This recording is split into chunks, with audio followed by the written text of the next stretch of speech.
High, আমি অন্বেষা। আগের ভিডিওতে বলেছিলাম যে ডিজাইন কাকে বলে। তো এই ভিডিওতে বলবো যে ডিজাইন কারা করে এবং তুমি ওই কারাদের দলে নাম লেখাতে গেলে ঠিক কিভাবে করবে সেটা। তো যারা ডিজাইনিং করে তাদেরকে ডিজাইনার বলে।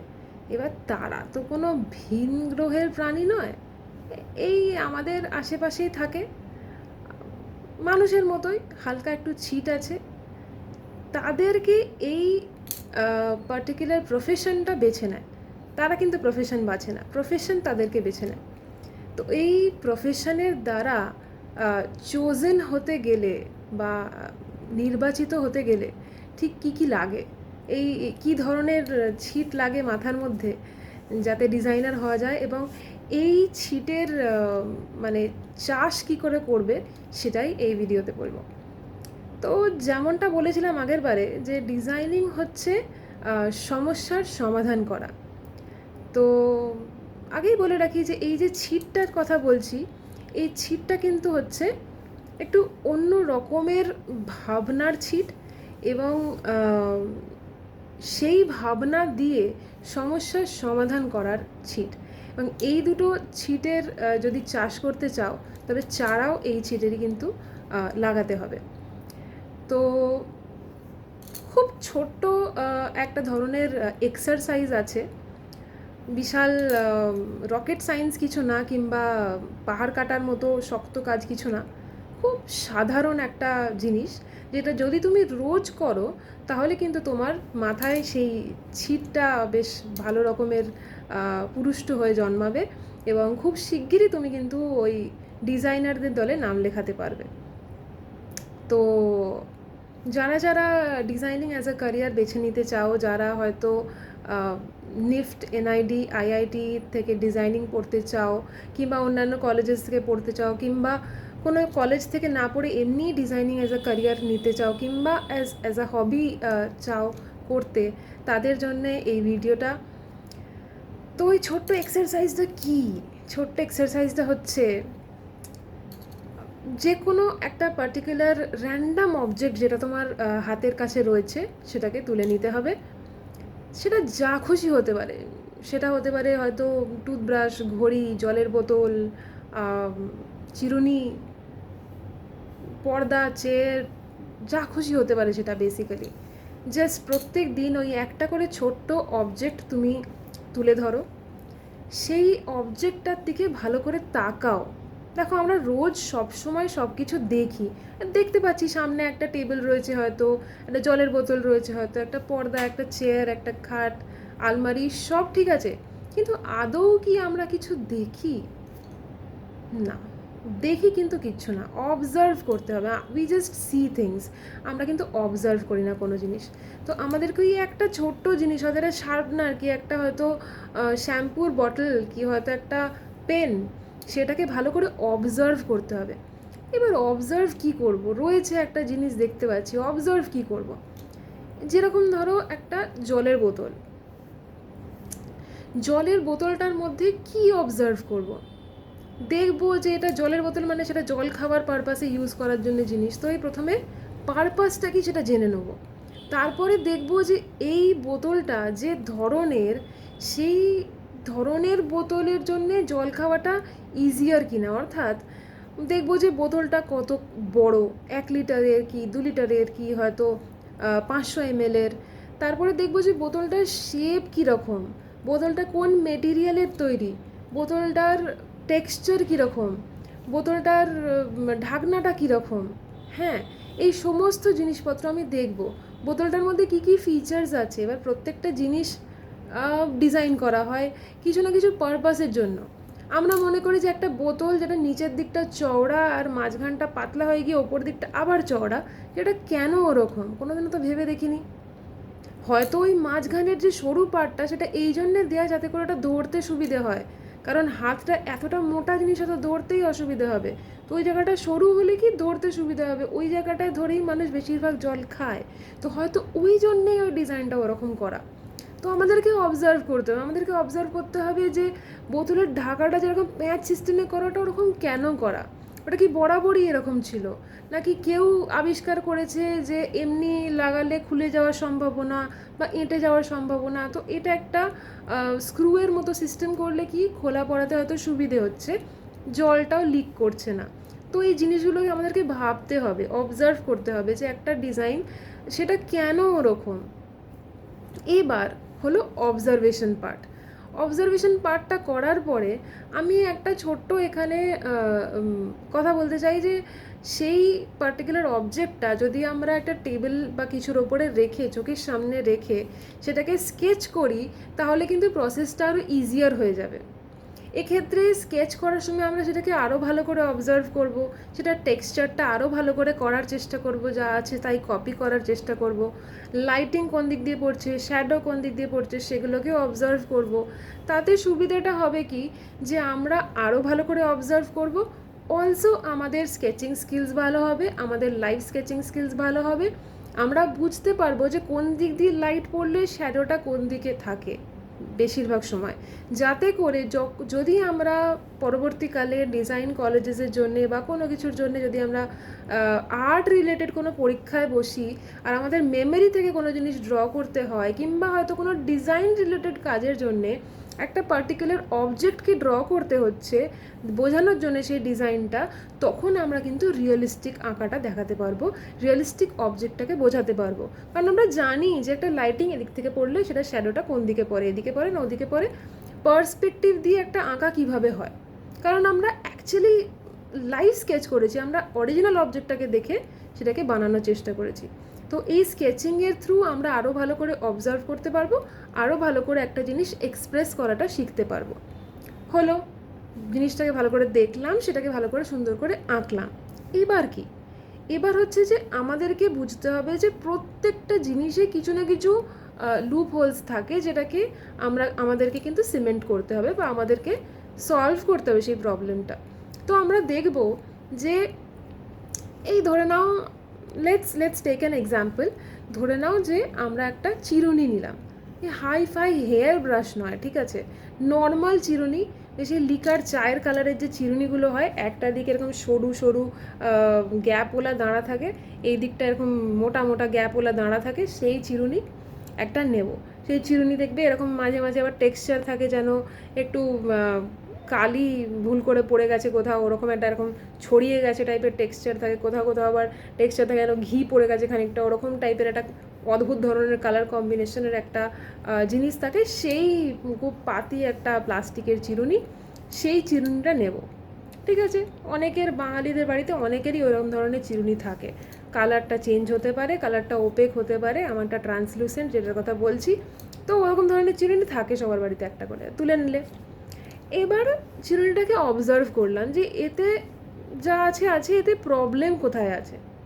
তো দেখলাম যে যে ওপর দিকটা সরু গ্যাপ দাঁড়াগুলোর মধ্যে আর নিচের দিকটায় চওড়া গ্যাপ দাঁড়াগুলোর মধ্যে, কিন্তু সেই জিনিসটা যখন আমি মাথায় ইউজ করছি তখন তো আমার অতটা মাথায় থাকছে না যে সরু দিকটা দিয়ে আঁচড়াচ্ছি না মোটা দিকটা দিয়ে আঁচড়াচ্ছি। অনেক সময় হয় কি, গুলিয়ে যাচ্ছে, মাথা তো সারফেস এরিয়া এতটা, এবার এইটুকু যদি ওই সরু পার্ট থাকে, আমারও তো সরুটা দরকার, কিংবা আমারও তো মোটাটা দরকার। তো আমি তো এক্সক্লুসিভলি ওই জিনিসটার অ্যাক্সেস পাচ্ছি না। অনেক সময় হয় কি, গুলিয়ে যাচ্ছে, আমি তো মোটাটা দিয়ে আঁচড়াতে চাইছি, কোনোভাবে সরুটা হয়ে গেল, দিয়ে চুলটা পুরো ফ্রিজি হয়ে গেল। আমি চাইছিলাম না ওটা, কিন্তু কিছু করার নেই। তো এটা একটা কিন্তু প্রবলেম, এটা আমরা নোট ডাউন করবো, সবসময় খাতা মেনটেন করতে হবে, খাতায় নোট ডাউন করে রাখতে হবে। তো ওটা আমি নোট ডাউন করে রাখলাম যে এটা একটা প্রবলেম। সেকেন্ড, আমি দেখবো আর কি প্রবলেম আছে। হ্যাঁ, ওটা কিন্তু কোনো হাতল থাকে না, একটা ধরনের হয় যেখানে ওপরে কিছু দাঁড়া থাকে, নিচে একটা ধরার জায়গা থাকে, কিন্তু এই পার্টিকুলার ডিজাইনে কিন্তু আলাদা করে ধরার কোনো জায়গা থাকে না, আমরা ওপরে মাথার দিকটা ধরে এরমভাবে আঁচড়াই, রাইট। তো একটা গ্রিপিংয়ের ইস্যু থাকে, একটা হ্যান্ডেলের ইস্যু থাকে। থার্ড, মানে এটা হচ্ছে যাকে বলে এই লেভেলের সমস্যা, সেটা হচ্ছে যখন সারা সপ্তাহ ইউজ করার পরে কেউ বলে যে চিরুনিটা পরিষ্কার করতে হবে, তখন কিন্তু আসল বাঁশটা আসে। কারণ ওই সরু সরু দাঁড়ার গ্যাপের মাঝখানে থেকে পুরনো মানে টুথব্রাশ দিয়ে প্রথমে তো গরম জলে সাবান দিয়ে ভিজিয়ে রাখো 1 ঘন্টা, তারপরে ওই পুরনো টুথব্রাশটাকে খুঁজে বার করো, দিয়ে সেটাকে এরকম করে টেনে টেনে টেনে টেনে একেবারে মানে যাকে বলে চিরুনি তল্লাশি করে সেই সারা সপ্তাহের নোংরাটা টেনে টেনে বার করো, ঘেমে এনে চান করে। Too much effort. তো এটাও একটা কিন্তু বড় সমস্যা যেটাকে আমরা কনসিডার করতে পারি। তো এবার আমরা ভাববো যে কি কি সমাধান হতে পারে। আমরা কি এই যে দানাটা যে একসাথে একটার পর একটা থাকে, সরু থেকে মোটা, এই জিনিসটাকে কি আমরা দুদিকে করতে পারি আলাদা আলাদা করে? অর্থাৎ এই দিকে যদি সরু গ্যাপওয়ালা দানা থাকে, ওই দিকে চওড়া গ্যাপওয়ালা দানা থাকবে, তাহলে হবে কি আমরা নিচে একটা হাতল দেওয়ারও সুযোগ পাবো। তো একাধারে হয়ে গেল কি আমাদের দুটো জিনিস ডিভাইড হয়ে গেল, প্লাস আমরা নিচে একটা ধরার হ্যান্ডেলও পেয়ে গেলাম। তো যার সরু দিয়ে দরকার সে সরু দিয়ে করলো, যার চওড়া দিয়ে দরকার সে চওড়া দিয়ে করলো, যখন যেটা দরকার করা গেল। এবার আর একটা যে সমাধান যেটা দরকার সবচেয়ে বেশি, সেটা হচ্ছে ক্লিনিংয়ের প্রবলেমটার সমাধান। সেটার জন্যে আমরা একটা জিনিস করতে পারি, উইচ ইজ আমরা যে একদম যে এজগুলো যেখানে হচ্ছে মানে বেসগুলো দাঁড়ার, যেখানে দানাটার সাথে চিরুনিটার মেন বডিটা অ্যাটাচড, সেখানে একটা পাতলা ফোমের একটা লাইনার মতো দিয়ে দিতে পারি, বা একটা স্ট্রিপ মতো লাগানো যেতে পারে, যেগুলোর মধ্যে হোলস থাকবে। তো সেটা পরানো থাকবে, যখন মানুষ ইউজ করবে সেটা থাকবে ভেতরে, রাইট? যখন আমার ক্লিন করার দরকার হবে তখন আমি ওই স্পঞ্জটাকে টেনে বার করতে পারবো। এবার যেহেতু জাস্ট দাঁড়াগুলো ঢোকার মতোই গ্যাপস থাকবে, যখন আমি টেনে বার করব তখন কিন্তু ওটা সমস্ত ময়লাগুলোকে নিয়ে বেরোবে। তারপরে আমি সেটাকে কিন্তু আলাদা করে ওয়াশ করে শুকিয়ে আবার যেকে সেই পরিয়ে দিতে পারবো। তো এইটা একটা হতে পারে।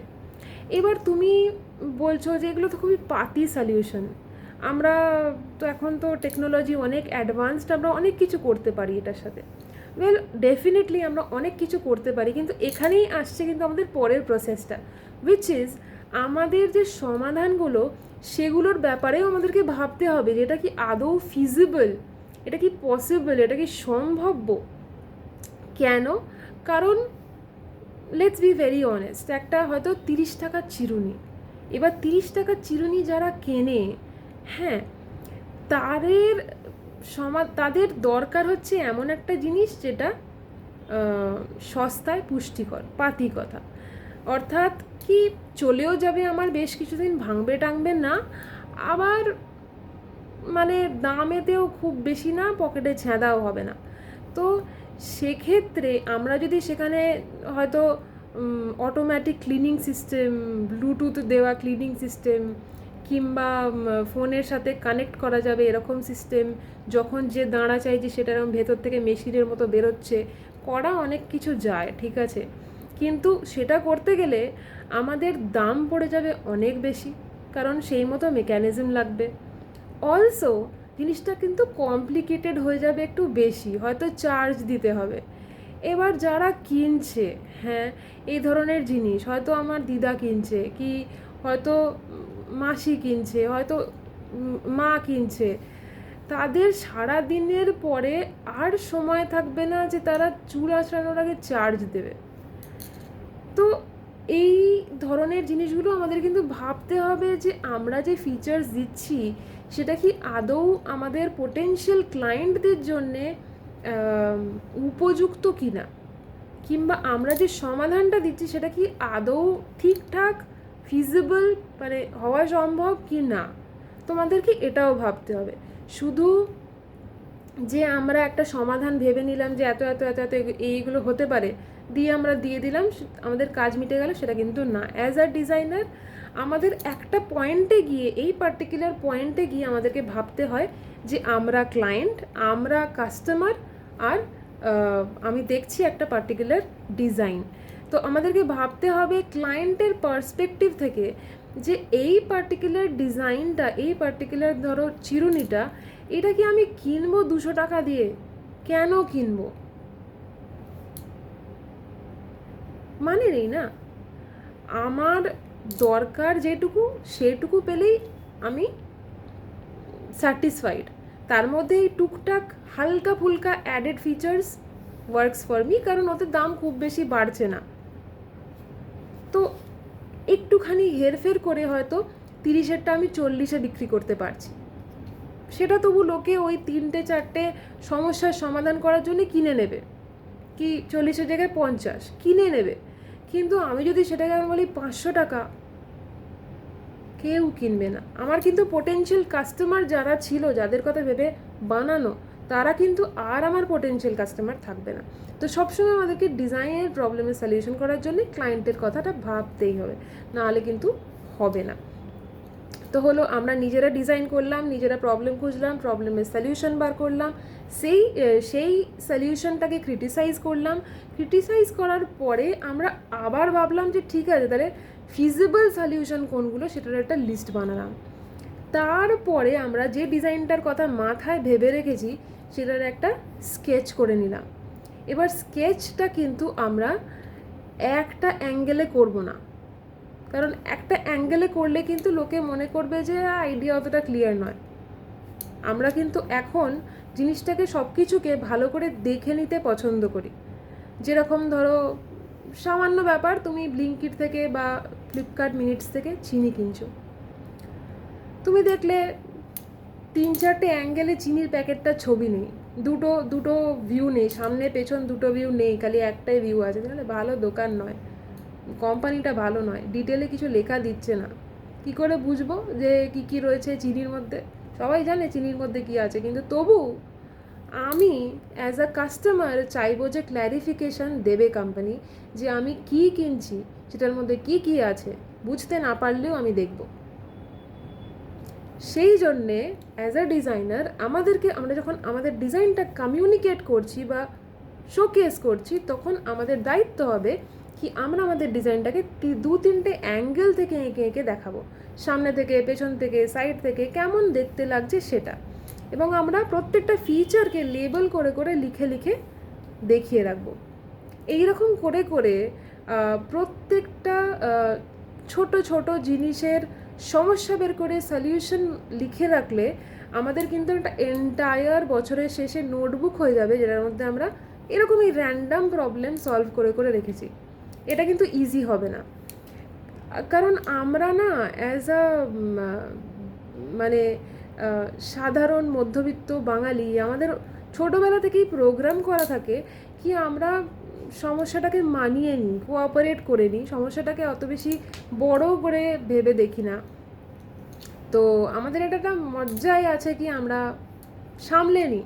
এই যেরকম ধরো আমরা যারা মানে হাওড়া হুগলি আশেপাশে থাকে এবং অটোতে ট্রাভেল করে, তারা কিন্তু সামনে ড্রাইভারের সাথে আরও 3জনও অ্যাডজাস্ট হয়ে বসে যায়, ঝুলতে ঝুলতে যাচ্ছে, অর্ধেকটাই বসতে পেরেছে, কিন্তু তবু তার একবারও ভাবে না যে এই অটো বলে জিনিসটার ডিজাইনটা পাল্টানো উচিত, যাতে সবাই সুষ্ঠুভাবে বসে যেতে পারে।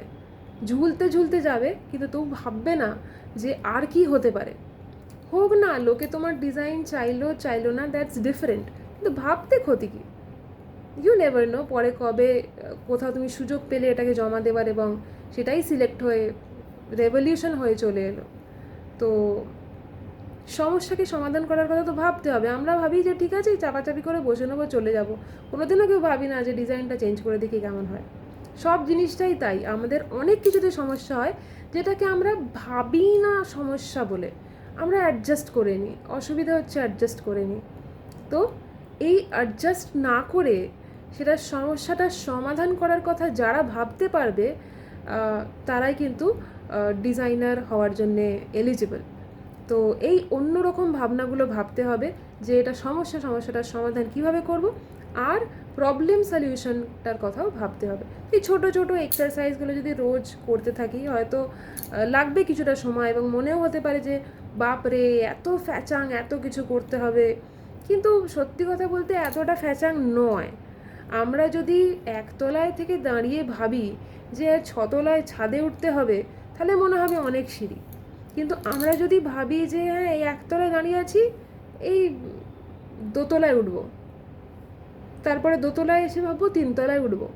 এইরকম করে ছোট ছোট টার্গেট নিয়ে এগোলে কিন্তু এটা এত বড় ওভারওয়েলমিং কিছু জিনিস নয়।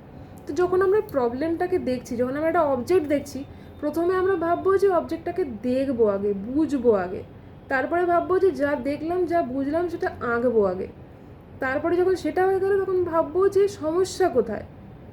টার্গেট কিন্তু তখন ডিজাইন বানানো নয়, টার্গেট হচ্ছে সমস্যা খোঁজা। যখন হয়ে গেল তখন ভাববো যে এবার সমস্যা যখন খুঁজেছি তখন সেটার সমাধান কী কী, তারপরে ভাববো সমস্যার সমাধানের সমস্যা কী কী, তারপরে ভাববো আলটিমেটলি কী কী ফিজিবল, কী কী হতে পারে। তো ছোট ছোট টার্গেট নিয়ে এগোবো, তাহলে কিন্তু মনে হবে না যে বাপরে প্রচুর কাজ, খুব ওভারওয়েলড ফিল হবে না, আরামসে একটা একটা একটা একটা করে হয়ে যাবে। তো আর এটা যদি প্র্যাকটিস করতে কেউ থাকে তাহলে তো মানে খুবই ইজি হয়ে যাবে তার পক্ষে, কারণ তার মাথাটা কিন্তু তখন ওইভাবেই কাজ করবে, তখন কিন্তু আইডিয়াসগুলো আসতে খুব সুবিধা হবে। তো প্রবলেম সলভ করা শুরু করো, একটা ছোট সুন্দর অ্যাস্থেটিক দেখে নোটবুক কিনে নাও, প্রবলেম সলভ করা শুরু করো, ব্যাস তারপরেই this is the first step to you becoming a designer. তারপরে তো আরও ভিডিওস আমি দিতেই থাকবো, আর সেগুলো দেখার জন্যে definitely do like, share and subscribe. Thank you, bye by.